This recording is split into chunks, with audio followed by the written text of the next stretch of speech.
The deafening screech of playground laughter barely registered in Mason Wallace's exhausted mind as he chased after his 5-year-old son through the local park. Every muscle in his body ached from his double shift at the construction site, but Tyler's boundless energy somehow always recharged him, even on the hardest days. "Daddy, watch me climb," Tyler shouted, his small sneakers already halfway up the jungle gym. Mason smiled through his fatigue. "I'm watching, buddy. Be careful up there." The late afternoon sun cast long shadows across the playground as Mason kept his eyes trained on his son. Since Alicia had left them 2 years ago, it had been just the two of them against the world. The divorce had been hard enough, but when she'd moved across the country for a fresh start, Mason had become Tyler's everything father, mother, and best friend rolled into one overworked, underpaid package. He rubbed his calloused hands together, trying to work out the stiffness from carrying lumber all day. The promotion to foreman kept slipping through his fingers, and the stack of bills waiting at their small apartment grew taller each month. But none of that mattered when Tyler was laughing. Mason's attention momentarily drifted to the notification on his phone, another rejection email for the better-paying construction management position he'd applied for. He sighed, pocketing the device just as a sharp cry pierced the air. On the other side of the playground, a boy about Tyler's age had climbed too high on the spiral climbing structure. Mason's eyes widened as he saw the child's foot slip, his small body tipping backward in slow motion. Without thinking, Mason sprinted across the playground, his feet barely touching the ground. He lunged forward, arms outstretched, and caught the falling child just before he would have struck the hard ground. The impact sent them both tumbling onto the playground mulch, but Mason twisted his body to cushion the boy's fall. "Noah." A woman's panicked voice cut through the momentary silence that had fallen over the playground. Mason sat up, still holding the trembling boy securely in his arms. "Hey there, buddy. You're okay now," he said softly, checking the child for injuries. "Oh my God, thank you." The woman rushed toward them, dropping an expensive-looking handbag on the ground as she knelt beside them. Mason looked up and felt his breath catch. She was striking dark hair pulled back in a sleek ponytail, warm brown eyes wide with concern, dressed in what had to be a designer suit that seemed wildly out of place at the neighborhood playground. "Noah, are you all right?" she asked, running her hands gently over her son's arms and legs, checking for injuries. The boy nodded, still looking shaken but unharmed. "I slipped, Mommy." "He's okay," Mason assured her, helping the boy to his feet. "Just a little scare, right, buddy?" Noah nodded, clinging to his mother's side. "I don't know how to thank you," she said, extending her hand. "I'm Zara Hampton, Mason Wallace," he replied, accepting her handshake. Her grip was firm, confident. "And it's no problem, just glad I was paying attention, Daddy." Tyler came bounding over. "I saw you run super fast like the Flash," Mason laughed, ruffling his son's hair. "This is my son, Tyler." "Hello, Tyler," Zara smiled, her posture relaxing slightly. "This is Noah." The two boys regarded each other curiously before Tyler broke into a wide grin. "Do you like dinosaurs? I have a T-Rex in my backpack." Just like that, the tension dissolved and Noah's face brightened. "T-Rex is my favorite." As the boys chattered excitedly, Mason noticed Zara checking her watch, an elegant timepiece that probably cost more than his monthly rent. "We should probably get going," Mason said, sensing she might be late for something. "Tyler, we need to head home for dinner." "Actually," Zara said, surprising him, "maybe we could thank you properly. There's a pizza place just down the street." Mason hesitated. His refrigerator at home was nearly empty. Payday wasn't until Friday, but his pride bristled at the charity. "That's really not necessary. Please," she insisted, her eyes meeting his. "Noah and I would love the company. It's the least we can do. Pizza, please, Dad." Tyler tugged at his jeans, looking up with pleading eyes. Mason relented with a smile. "All right, pizza it is." The pizzeria was a casual, family-friendly place with checkered tablecloths and arcade games in the back. Mason watched as Tyler and Noah immediately bonded over a game of air hockey while he and Zara placed their order. "So," Mason said, trying to make conversation, "do you live around here?" I don't think I've seen you and Noah at this playground before. Zara smiled, setting her phone face down on the table. We just moved to the area. My company opened a new office downtown and I wanted a shorter commute. What kind of work do you do? Mason asked, genuinely curious. There was a moment's hesitation before Zara answered. I'm in corporate management. Nothing terribly exciting. She changed the subject smoothly. What about you? Construction, Mason replied, suddenly aware of his worn jeans and faded t-shirt compared to her tailored outfit. I work for Riverside Builders, mostly residential projects. That must be rewarding, creating spaces where people will build their lives, she said, and Mason was surprised by the sincerity in her voice. It can be, he agreed, though lately it's been more about keeping the bills paid. He winced inwardly at his own honesty. Their pizza arrived, and Mason called the boys over. As they ate, he was struck by how easily the conversation flowed. Zara wasn't at all what he'd expected. She laughed openly at his jokes, listened intently when he spoke, and seemed genuinely interested in Tyler's animated stories about kindergarten. Noah starts school next week, Zara mentioned as the boys demolished their second slices. I've been worried about him making friends. He's shy like his father was. Was? Mason asked cautiously. Noah's father passed away when Noah was just a baby, Zara explained quietly. Car accident. I'm sorry, Mason said, understanding the weight of single parenthood all too well, though under very different circumstances. It's just been Tyler and me for the past 2 years. His mom's in California now. Zara nodded, and something unspoken passed between them, a shared understanding of shouldering the entire responsibility of raising a child alone. As they were finishing their meal, Zara's phone lit up with a series of notifications. Mason caught a glimpse of what looked like urgent emails before she quickly turned it over again. Sorry about that, she said. Work never stops, unfortunately. Corporate management sounds demanding, Mason observed. Zara smiled enigmatically. Some days more than others. When it came time to pay, Zara insisted on covering the bill despite Mason's protests. They exchanged phone numbers in case the boys want to have a playdate, Zara suggested, and parted ways in the parking lot. I had a really nice time, Zara said, her hand lingering on his arm for just a moment. Thank you again for what you did today. Anytime, Mason replied, feeling an unexpected warmth at her touch. Maybe we'll see you at the playground again. I'd like that, she said with a genuine smile, before helping Noah into her car, a sleek, black luxury sedan that confirmed Mason's suspicions about their different financial realities. As Mason drove his beat-up truck home, Tyler chattering happily about his new friend, he couldn't help but wonder if he'd ever see Zara Hampton again. He didn't have to wonder long. 3 days later, as he was leaving work, his phone buzzed with a text from Zara. Noah hasn't stopped talking about Tyler.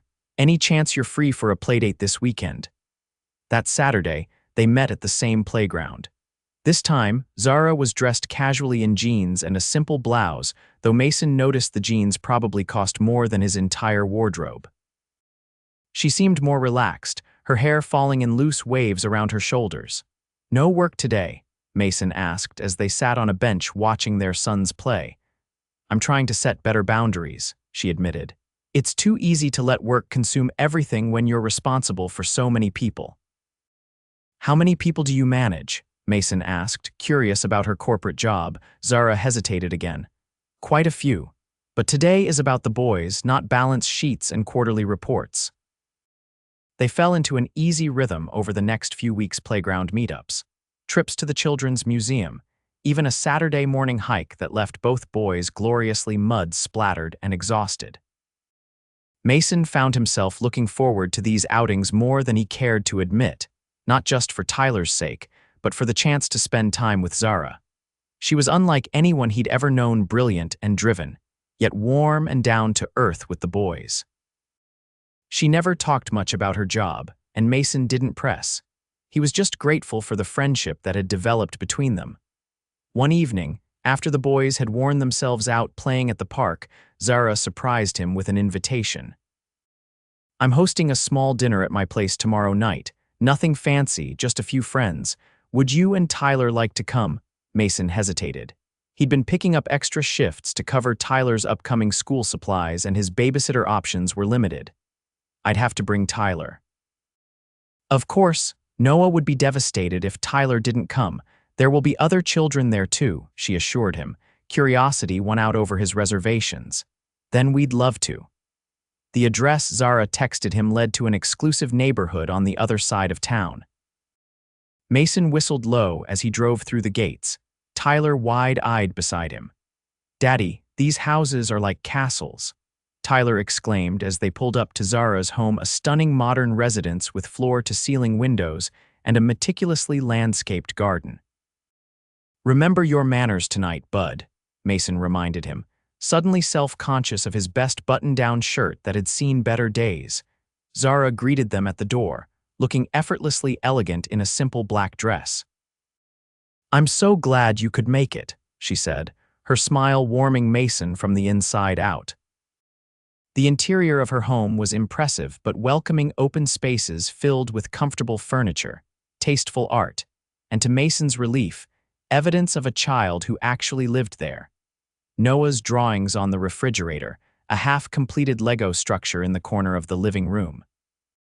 Noah appeared, excited to show Tyler his room, and the boys disappeared upstairs as Zara led Mason to the kitchen where a few other adults were gathered.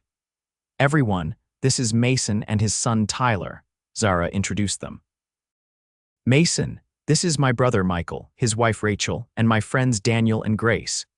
Mason shook hands all around, noticing that everyone else seemed as professionally successful as Zara. Michael mentioned something about a law firm, and Daniel was apparently in finance. Mason tried not to feel out of place as the conversation flowed around him. "So, Mason," Michael said casually, "Zara tells us you're in construction." "That's right," Mason replied. "Been with the same company for about 7 years now." "Mason's being modest," Zara interjected, handing him a glass of wine. "He's incredibly skilled. You should see the detailed work he did restoring the community center playground equipment as a volunteer project." Mason looked at her, surprised she remembered that offhand comment from weeks ago. The way she spoke about him with genuine admiration eased some of his discomfort. The evening progressed pleasantly, and Mason found himself relaxing as the conversation shifted from work to family, travel, and books. Zara moved around the kitchen with confidence, putting the finishing touches on dinner while keeping everyone's glasses filled. "Need any help?" Mason offered, joining her at the counter. "Actually, yes," she smiled gratefully. "Can you reach that serving dish on the top shelf?" "I usually need a stepladder." Mason reached up easily to retrieve it, acutely aware of how close they were standing. "Your home is beautiful," he said. "Tyler's already asking if Noah's playroom can be installed in our apartment." Zara laughed. "Noah is thrilled to have him here. He hasn't had many friends since we moved." "Why did you move?" Mason asked, curiosity finally getting the better of him. "You mentioned a new office, but it seems like a big change for just a management position." Something flickered across Zara's expression. "It's complicated," she said after a moment, "but it was the right decision for Noah. And," she met his eyes, "I'm very glad we did." The moment was interrupted when the timer went off, but Mason felt a shift between them, something deeper than the friendship they'd been carefully maintaining. After dinner, when the other guest had gone and the boys were watching a movie in Noah's room, Mason helped Zara clean up in the kitchen. "You have nice friends," Mason commented, drying a wineglass. "They're good people," Zara agreed. "They've been supportive since James died." "How long has it been?" Mason asked gently. 4 years next month," Zara said, her hands stilling in the soapy water. "Noah was just a year old. James was on his way home from a business trip when the accident happened." Mason's heart ached for her. "I can't imagine how hard that must have been." "The hardest part was figuring out how to be everything Noah needed," she admitted. "James was the playful one, the storyteller. I was always the practical one, planning for the future." She smiled sadly. "I've had to learn to be both." "You're doing an amazing job," Mason said sincerely. "Noah is a great kid." "So is Tyler," Zara replied, looking up at him. "He has your kindness." Their eyes locked, and for a breathtaking moment, Mason thought he might kiss her. Instead, he cleared his throat and turned away, confused by the intensity of his feelings. "I should probably get Tyler home," he said. "It's getting late." Zara nodded, a flash of disappointment crossing her face. "Of course." As they said their goodbyes at the door, Zara hesitated. "I'm taking Noah to the aquarium next weekend. It would be more fun with company." Mason smiled. "Just text us the details. We'll be there." The aquarium outing marked a turning point. As they wandered through blue-lit tanks watching colorful fish dart past, Mason found himself watching Zara, instead the way her eyes lit up at Tyler's enthusiasm. Her patience when Noah asked endless questions about shark teeth, the sound of her laughter echoing in the cavernous space. They ate lunch at the aquarium cafe, and when the boys went to look at the touch pool with another family, Mason found himself alone with Zara. "Can I ask you something?" he said, working up his courage. Are these outings with the boys just playdates, or is there something else happening here?" Zara looked down at her hands, then back up at him, vulnerability clear in her eyes. "I'd like it to be something else," she admitted softly. "But I understand if you don't." "I do," Mason interrupted, his heart racing. "I definitely do. I just wasn't sure if someone like you would be interested in someone like me." Zara's brow furrowed. "What do you mean, someone like me?" Mason gestured vaguely. "You know, successful, sophisticated." "I'm just a construction worker struggling to make ends meet." "Is that really how you see yourself?" Zara asked, looking genuinely surprised. "Because that's not who I see at all. I see a man who works incredibly hard to give his son a good life, who catches falling children without hesitation, who makes me laugh and feel normal in a way I haven't felt in years." Before Mason could respond, the boys returned, hands still wet from the touch pool, full of stories about the stingrays they'd petted. The moment passed, but something had changed. As they walked to the parking lot, Zara's hand brushed against his and Mason took a chance, gently interlacing their fingers. She smiled up at him and his heart skipped a beat. "Dad, can Noah come to our apartment next time?" Tyler asked as they prepared to leave. Mason saw a flicker of uncertainty cross Zara's face. His apartment was tiny, with mismatched furniture and water stains on the ceiling from the upstairs neighbor's leaky bathtub. It wasn't exactly the luxury Noah was used to. "Noah is welcome anytime," Mason said firmly, meeting Zara's eyes. "Our home isn't fancy, but it's full of love.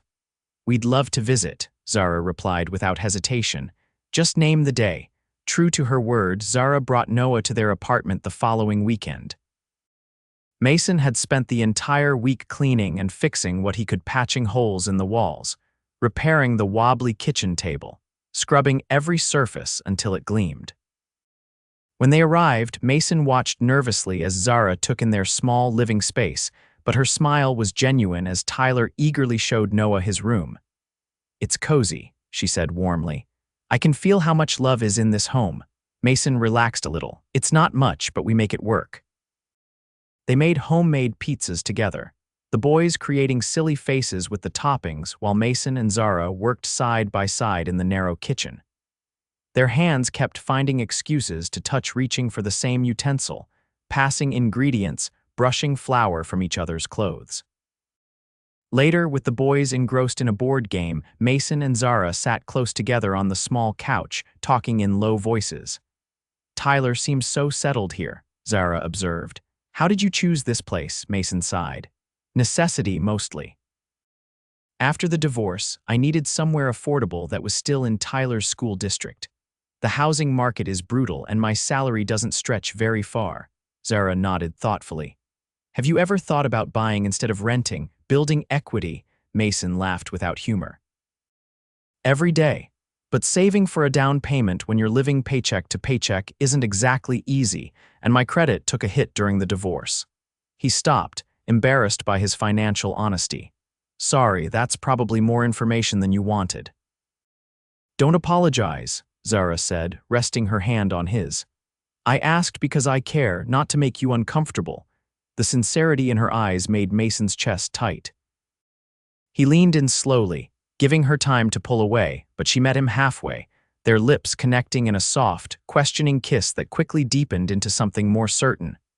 They broke apart at the sound of giggling, turning to find their sons watching them with wide grins. "Daddy, are you and Miss Zara boyfriend and girlfriend now?" Tyler asked, bouncing on his toes. Mason looked at Zara, who was blushing prettily. "Would that be okay with you, buddy?" Tyler nodded enthusiastically. "Noah and I already decided we're best friends, so you should be too." The adults laughed, and Zara squeezed Mason's hand. "I think that sounds perfect." Over the next few months, their relationship deepened. They fell into a comfortable routine: weeknight dinners at either home, weekend adventures with the boys, and the occasional date night when Michael and Rachel watched both kids. Mason noticed that Zara still deflected questions about her job, usually changing the subject when work came up. She took frequent calls in another room and sometimes had to cancel plans last minute for emergency meetings. But Mason didn't push. Everyone was entitled to boundaries, and whatever her corporate job entailed, it obviously paid well and demanded much of her time. One Tuesday evening, Mason was at Zara's house, helping the boys with a science project while Zara prepared dinner when her phone rang. She glanced at the screen and frowned. "I need to take this," she said apologetically. "It's work." Mason nodded understandingly, continuing to help the boys build their model solar system. Minutes later, Zara returned looking tense. "I'm so sorry, but there's an emergency at work. I need to go in." "At this hour?" Mason asked, concerned by her obvious stress. "It's complicated," she said, already gathering her things. "Would you mind staying with Noah? I shouldn't be more than a couple of hours." "Of course," Mason assured her. "Take your time. The boys and I will finish the project and have dinner ready when you get back." Zara kissed him gratefully. "You're amazing. I'll explain everything soon, I promise." After she left, Mason helped the boys finish their project, then moved on to making dinner. While searching for paprika in Zara's spice cabinet, he accidentally knocked over a stack of mail. As he gathered the scattered envelopes, a business magazine caught his eye specifically: the cover photo of Zara standing confidently in front of a gleaming corporate headquarters. The headline read, "Hampton Tech's Revolutionary CEO, How Zara Hampton is Changing the Industry." Mason stared at the magazine in shock. CEO. Not just any manager, but the chief executive of what appeared to be a major tech company. He flipped through the article, reading phrases like youngest female CEO in the industry and revolutionizing accessible technology and estimated net worth of. He closed the magazine, feeling suddenly dizzy. Why hadn't she told him? All this time, he'd thought she was just another corporate employee, not the person running the entire company. The disparity in their situations seemed even more vast than he'd imagined. When Zara returned home nearly 3 hours later, looking exhausted, Mason had already put both boys to bed. She found him sitting at the kitchen island, the magazine open in front of him. "I see you found my cover story," she said quietly, setting down her laptop bag. "Why didn't you tell me?" Mason asked, not accusatory but genuinely confused. Zara sat beside him, running a hand through her hair. "At first, I didn't tell you because I tell so few people right away. My position makes people act differently around me. Either they want something, or they treat me like I'm untouchable." "And later," Mason prompted. "Later I was afraid," she admitted, her voice barely above a whisper. "Afraid you'd see me differently. That the man who treated me like a normal person, who made me feel like just Zara, not Zara Hampton CEO, would suddenly see me as my job title instead of myself." Mason considered her words carefully. "I wish you'd trusted me enough to tell me. Finding out this way makes me wonder what else you haven't shared." "Nothing that matters," Zara said earnestly, taking his hands in hers. "Everything about Noah, about my feelings for you, it's all real. I just like being able to leave work behind when I was with you, to just be Noah's mom and you're whatever I am to you." "You're important to me," Mason said firmly. "Your job doesn't change that, but I need honesty between us, Zara. Relationships don't work without trust." "You're right," she acknowledged. "And I should have told you sooner. The truth is, Hampton Tech was my husband's company originally. After he died, I stepped in temporarily, but I discovered I had a talent for it. We create adaptive technology for people with disabilities." Her eyes lit up as she spoke about their projects, and Mason could see the passion behind her work. "That's incredible," he said sincerely. "You should be proud. I am, Zara said, but it's just my job, it's not who I am, and it's not the most important thing in my life. She squeezed his hands. Noah is, and you and Tyler have become incredibly important too.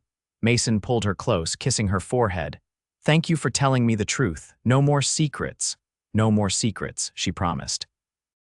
The revelation about Zara's career created some initial awkwardness between them, but they worked through it. Mason had to confront his own insecurities about their different financial positions, while Zara had to learn to be more transparent about her work life. One evening, 2 months later, Mason picked up Tyler from school with exciting news. Guess what, buddy? I got the promotion. I'm going to be a project manager, Tyler cheered, knowing this meant more regular hours and better pay. Can we get ice cream to celebrate? You bet, Mason grinned, already reaching for his phone to share the news with Zara. She was thrilled for him, insisting on a proper celebration. That weekend, she arranged a small party at her home with both their friends. As Mason watched Tyler and Noah playing with the other children, Zara appeared at his side with a glass of champagne. I'm so proud of you, she said, clinking her glass against his. You've worked so hard for this. It feels good, Mason admitted. To be moving forward, providing better for Tyler. You've always provided beautifully for him, Zara said firmly. This is just a new chapter. Later that night, after the guests had left and the boys were asleep, Mason and Zara sat on her back patio, looking at the stars. I've been thinking, Zara said hesitantly. About us, about the future, Mason's heart quickened. What about it? We've been together for almost 8 months now, she continued. Noah adores you and Tyler. I adore you and Tyler. We feel the same way about you too, Mason assured her. I know this might seem fast, but life is short, Mason. I learned that the hard way. Zara took a deep breath.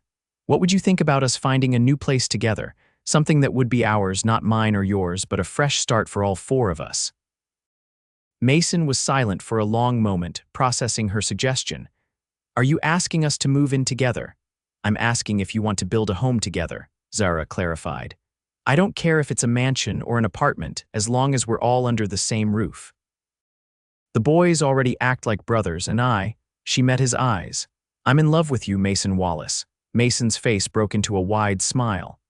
I'm in love with you too, Zara Hampton. Have been since you texted me about that first playdate.